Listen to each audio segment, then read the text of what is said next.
Fidèle auditeur du Live Matin Info, bonjour. En Côte d'Ivoire, le mercredi 18 février a marqué le début du jeûne du Ramadan pour les musulmans et du carême pour les chrétiens catholiques. Ces deux périodes reposent sur le jeûne, la prière et l'aumône visant la purification spirituelle et la solidarité. Le 16 février à Abidjan, la Direction générale des transports terrestres et de la circulation en partenariat avec les forces de défense et de sécurité a lancé une opération contre des plaques illégales.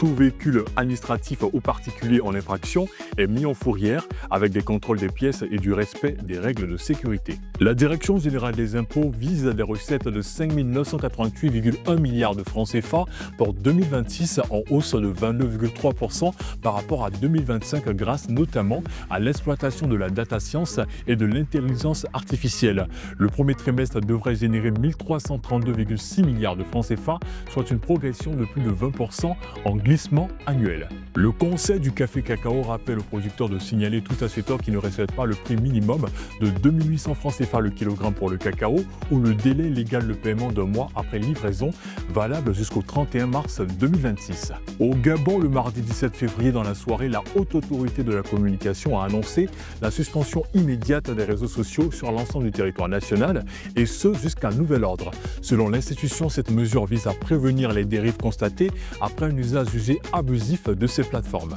Une centaine de militaires américains ont été déployés à Bauchi dans le nord-est du Nigeria pour renforcer la lutte contre les groupes djihadistes comme Boko Haram et l'ISWAP.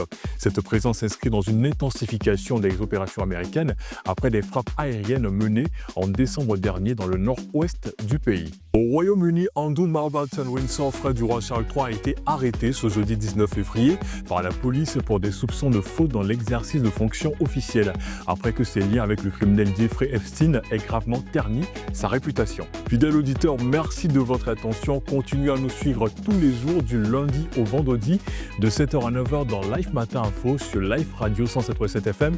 L'information comme tu l'entends.